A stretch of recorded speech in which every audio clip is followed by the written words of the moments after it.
Yeah, I must be honest, that's probably one of the most embarrassing press conferences I've done in a while. And not because we were awful, but they were really good. And I don't want to put the old cliche out there, credit to them.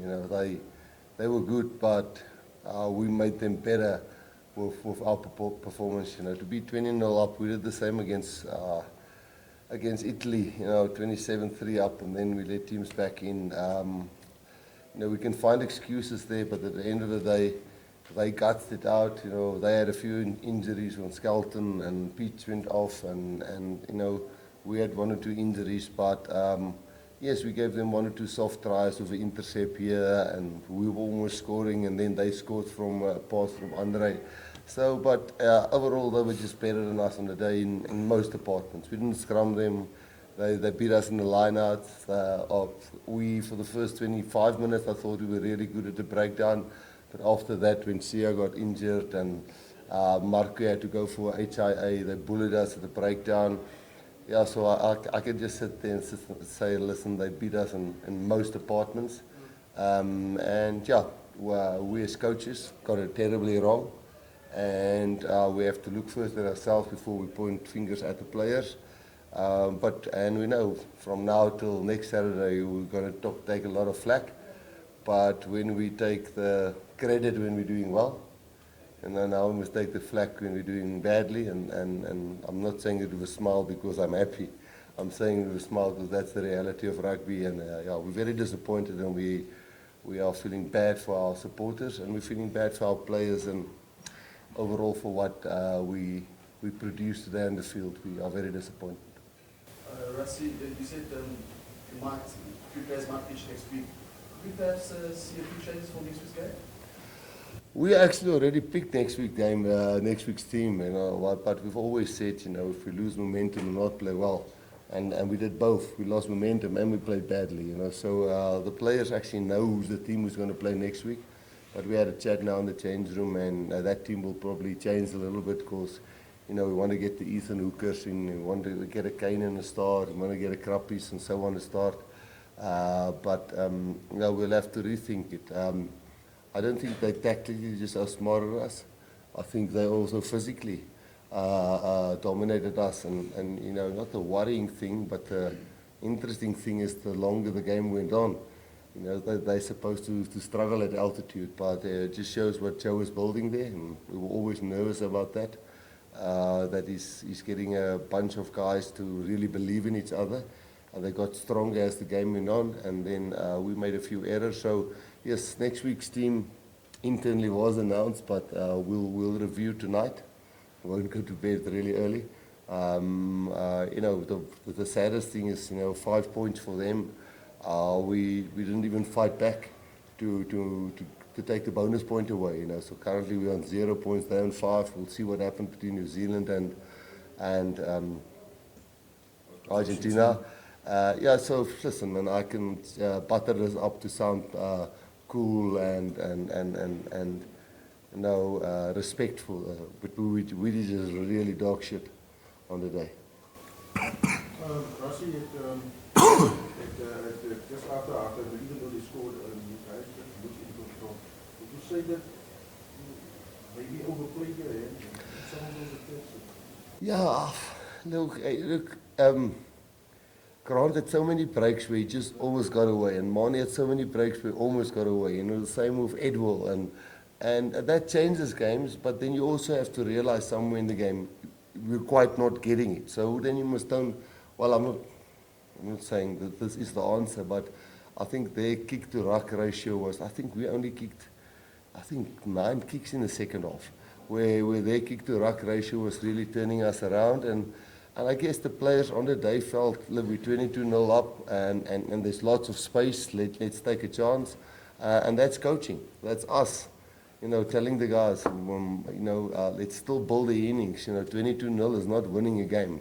It's actually losing a game at the end by almost 20 points. So there's a lot. I want to say learnings, because I know you guys get frustrated when you say learnings, but it was a bad loss in a bad way. Not against a bad team, but and we also we didn't have fight right till the end, and that's not what we want to give South Africa. You know, there was a stage where I felt our heads were dropping and our shoulders were slumping, and that was part of the disappointment. But we had a quick chat now there, and everybody's very disappointed. That won't change anything in how you guys see the game and how the supporters will feel. But tactically, yes, you know, we totally overplayed. Every single time we thought something was on, and then intercept pass or knock on. So yeah, 100% right. Rassie, you've spoken about it, but it feels like there's a bit of a trend creeping in. You know, this is not just a one-off. You mentioned it. Yeah. And does that concern you? That it does. Not getting that right? It does. It does. You know, Damien and Cheslin would have been picked, but they were injured, and they're only ready next week. You know, so you know, having Edwell in with Andre there, you know, it's not like they haven't played together. And Jesse is a seasoned campaigner. You know, I think Fassi and Damien is struggling a little bit with confidence. You know, just making the right decisions. But that's not to say they're bad rugby players. They must just find their feet. It is concerning. You know, 22-0 up, you might even lose a test match, but not by 20 points. You know, so it's very concerning, and it's something we have to fix.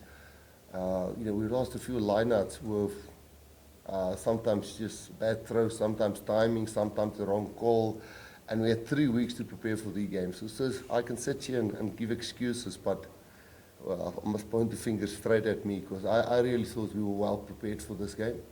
And the effort maybe showed it, but the accuracy and the precision was not there.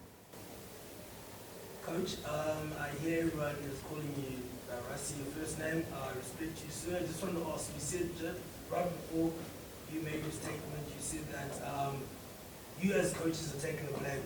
So does this really mean that you're trying to say that not only the players might be to blame in terms of if a certain player, certain structures of your game plan doesn't work out, which means you guys are also sort of in the chopping block?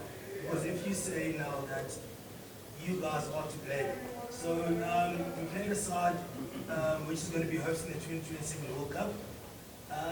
Is there future outside the bomb squad when you say that you guys may have failed in terms of executing your plans, or is it just about the plans?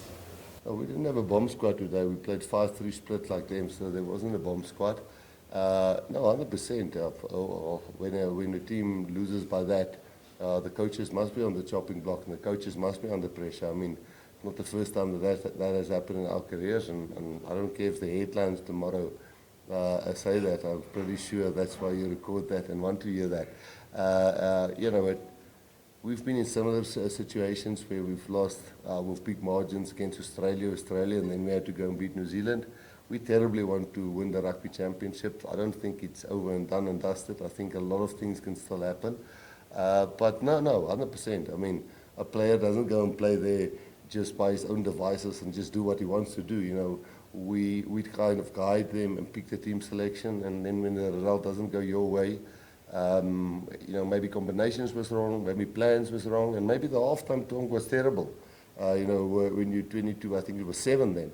And they scored in 4 minutes 3 tries, and then in 6 minutes another 3 tries. So, and I'm not smiling while I'm saying that. It's more embarrassed smile, I can call it that way. Bloggers